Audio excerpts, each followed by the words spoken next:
Alicia here, out for my walk with Reenie, my adorable half schnauzer, half terrier, all muppet. It's between the reins, so you may even hear squishy, squishy under my feet.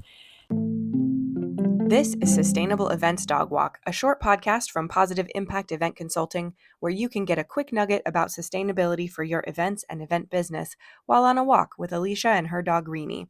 Sustainability is a big project, but we'll get there together, one little step at a time. We're working with 4 pillars. It's a stable base to set up your functional understanding of sustainability in events. This is all based off of what I learned in the Sustainable Event Professional Certification through EIC, and that is based on the UN Sustainable Development Goals.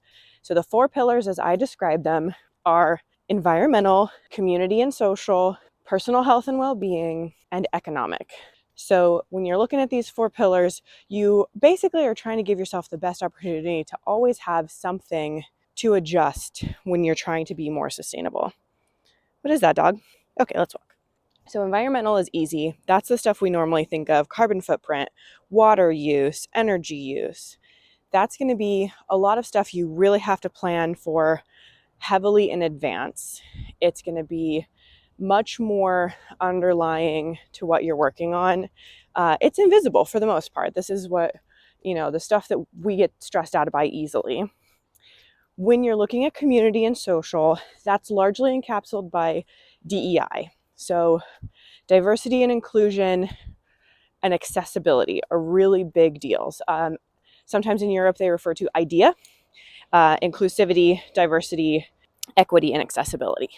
So when you're looking at the ability of your community to participate, when you are looking at making sure that you have accessibility to what you're working on, and also things like waste management, food waste, stuff like that. And then when you're looking at personal health and well-being, that is a lot to do with programming. It's going to be choices you're making on your menus. It's going to be your physical venue. That's the things that impact individual health. So you're making sure that you have enough time on your break for everyone to have a chance to get to the bathroom.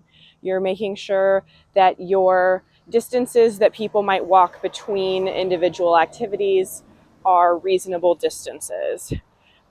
You're making sure people on your team are getting enough breaks. You're making sure that there is opportunities for anyone to take care of their own personal health that they might need, including getting access to food, access to water, those sorts of things.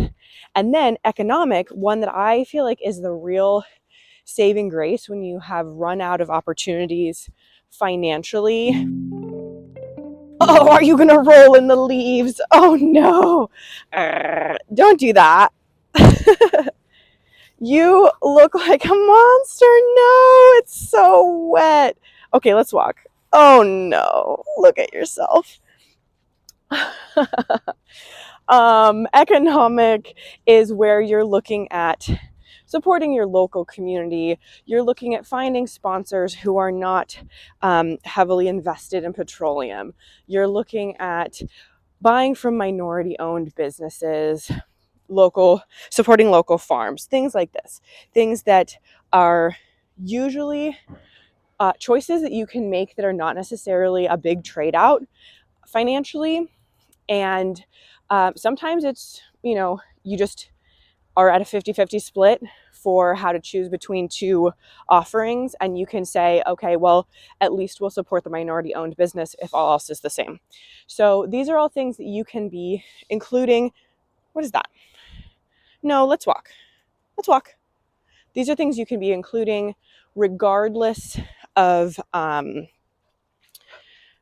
your client's requests. You can be including them in your procedures all the time and just say, these are the types of things we look for.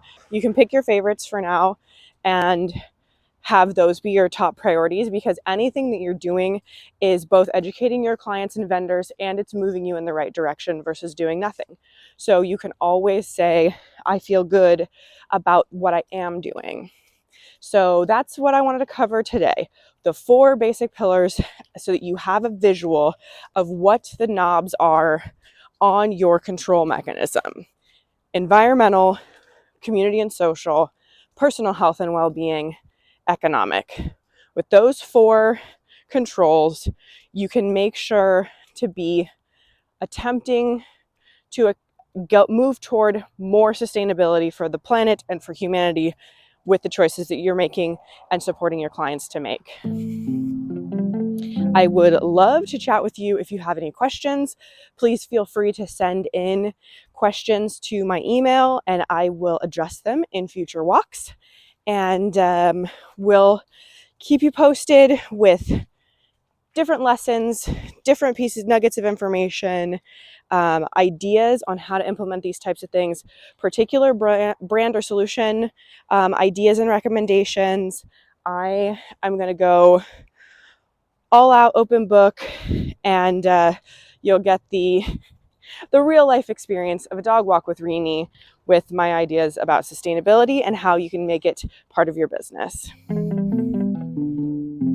Thanks for joining me on Sustainable Events Dog Walk. I'm Alicia Drewby, founder of Positive Impact Event Consulting, and I want to help you integrate sustainability into your event business so you're ready to make every event you work on more sustainable. See you next time.